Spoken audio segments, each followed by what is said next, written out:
Volvemos a la capital, donde ayer, recordemos, tuvimos una nueva preemergencia ambiental, día de emergencia anterior a eso. Bueno, queremos saber de qué sirven realmente estas restricciones y las medidas que se han estado tomando para mejorar la calidad del aire. De hecho, queremos conversar con Juan Carlos Muñoz, director de Ingeniería en Transporte de la Universidad Católica, que nos acompaña aquí en el estudio. ¿Cómo estás? Muy buenos días. Buenos días, Mauricio. Hola, buenos días. Bueno, una de las principales dudas que tiene hoy día la población es respecto de la efectividad de la restricción vehicular en circunstancias que, tal como lo han dicho las autoridades, la contaminación viene de múltiples fuentes. ¿Sirve o no sirve la restricción particularmente a vehículos con convertidor catalítico? Bueno, esta es una pregunta que evidentemente es súper relevante. Las emisiones que tenemos en Santiago han venido bajando en forma sostenida en las últimas 2 décadas y uno se pregunta por qué tenemos hoy día emergencias que hace varios años que no teníamos, y tiene que ver con que hemos subido la vara. Es decir, hoy día estamos siendo un poquito más exagerados respecto de lo que significa una emergencia, de lo que hacíamos, por ejemplo, el año pasado. O sea, se están midiendo partículas más finas que antes no se medían. Exactamente. Antes nos hacíamos un poco los lesos respecto a las partículas finas, sabiendo que son las más nocivas para la salud. Entonces me parece que en ese sentido parece un acierto poder levantar la alarma también cuando esas partículas más finas son verdaderamente, superan los umbrales de lo que parece razonable. Y cuando uno mira el catastro de emisiones, uno ve que en Santiago, claro, son múltiples las fuentes. O sea, no es solamente el transporte, no hay una bala que se resuelve el problema. La verdad que lo que uno tiene es, por un lado, tiene emisiones que son domiciliarias, tiene emisiones que son de industria, emisiones que son de transporte. Me parece razonable que la autoridad de alguna manera procure que todas ellas hagan el esfuerzo de poder reducir. Y hay que ver cuán efectivas son. Y en el caso del transporte, uno mira y dice, bueno, evidentemente, con esta gran cantidad de vehículos que tenemos, con esta gran cantidad de viajes que tenemos, es necesario poder racionalizar y poder, sobre todo en estos días, hacer uso del sistema y de nuestros viajes de la forma más efectiva posible.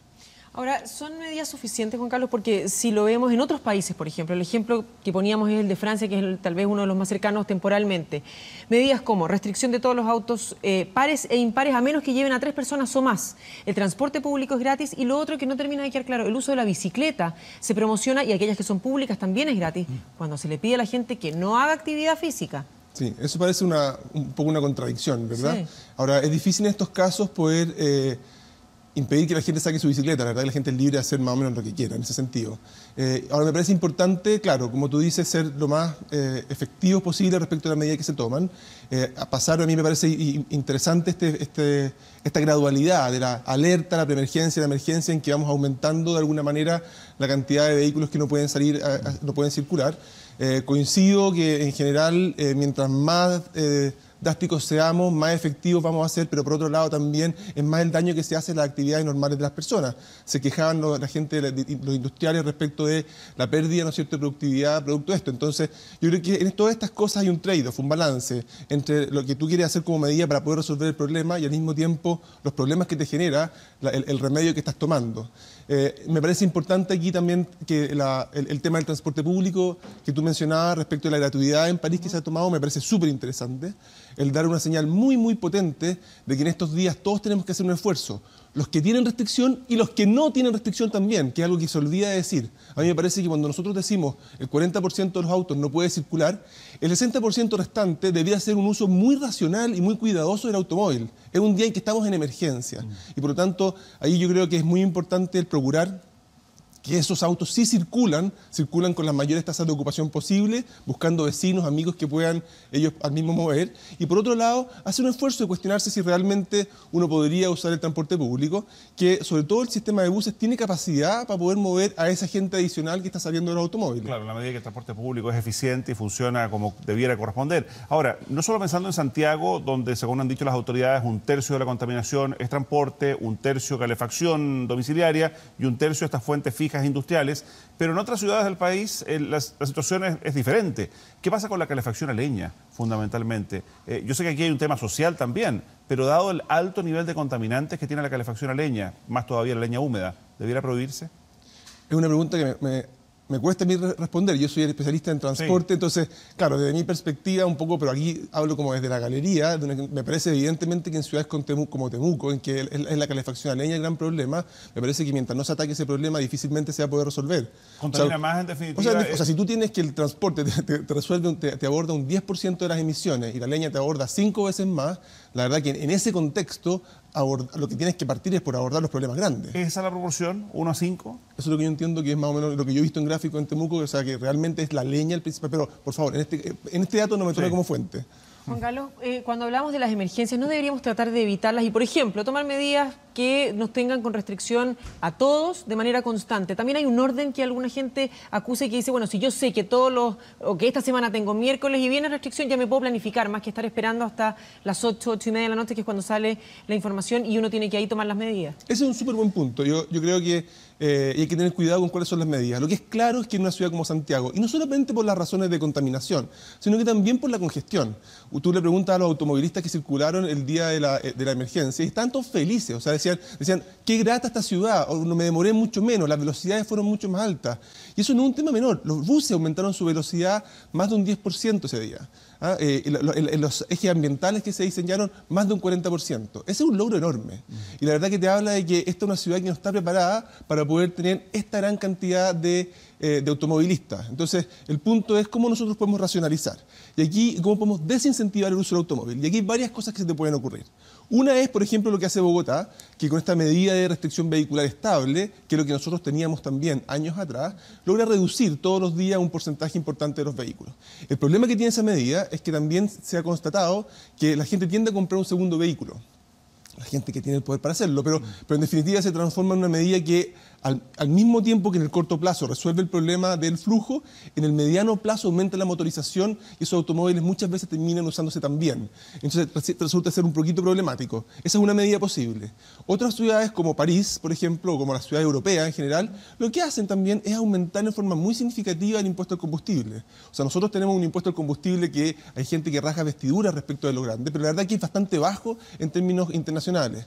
Sobre todo cuando uno considera que aquí estamos hablando de contaminantes que no solamente son los contaminantes propios que nos preocupan aquí, sino que también los de efecto invernadero, que son ya también un poco más globales y que te habla de la racionalidad de las ciudades respecto de cuánto carbono generan. Claro, eso también es relativo, porque claro, en Europa el litro de benzina está a más de 1.000 pesos el litro, su equivalente, pero en Estados Unidos está bajo 600, para qué hablar de países petroleros. Pero hablemos un poquito de los combustibles, desde el punto de vista de la contaminación.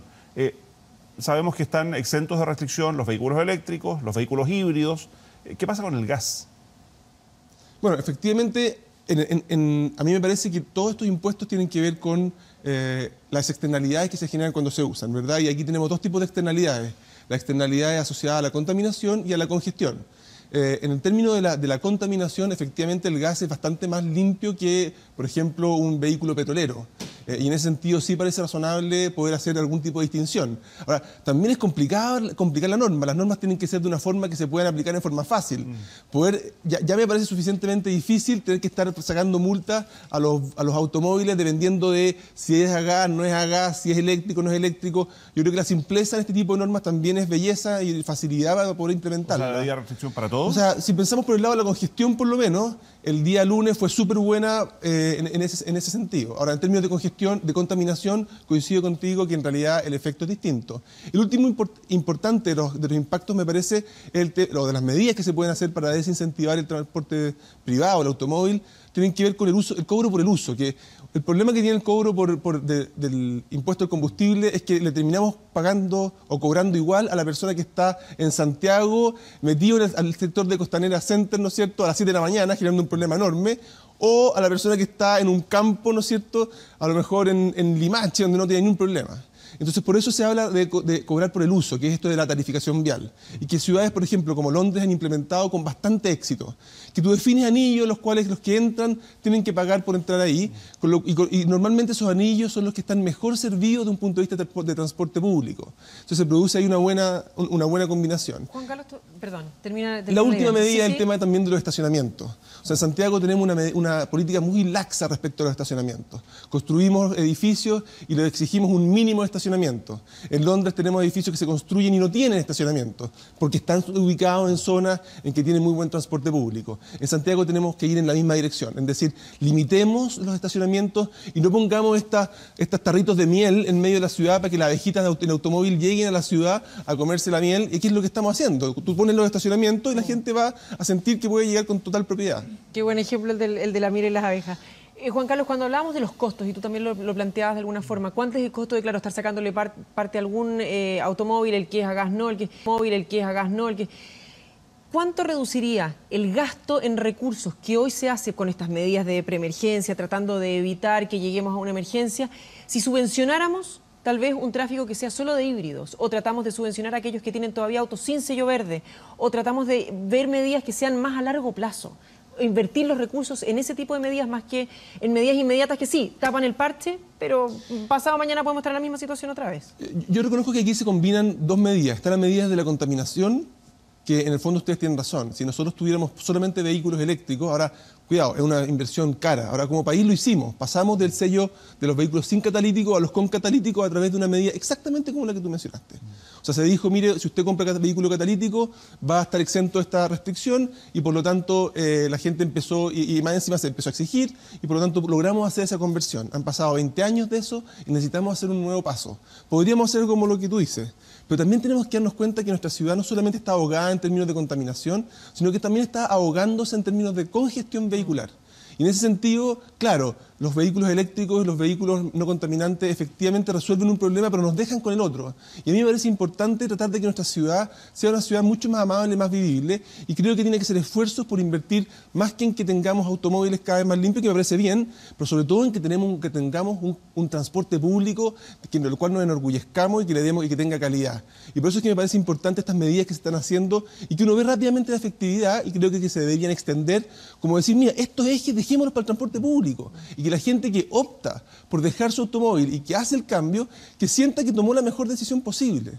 Ese tipo de medidas me parece que apuntan, en mi opinión, a ganar las dos batallas con una sola bala. Y una última pregunta menos de mi parte. Desde el punto de vista de la descontaminación, ¿las ciclovías ayudan? Porque, claro, tú favoreces al ciclista, pero le quitas una pista al automovilista o al transporte público. Yo creo que en hora punta, en los sectores de alta congestión, lo peor que podemos hacer es favorecer el automóvil.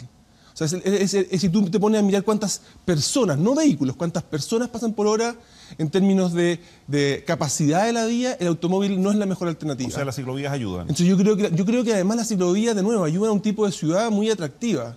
Yo creo que es muy importante en términos también de salud pública. O sea, esta gente que se baja del sedentarismo del automóvil y pasa a hacer ejercicio todas las mañanas es algo muy positivo para la ciudad.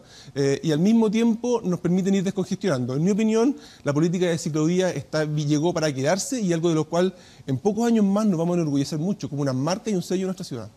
Juan Carlos Muñoz, muchas gracias por habernos acompañado esta mañana. Encantado de estar con ustedes. Que estén bien. Muy amable.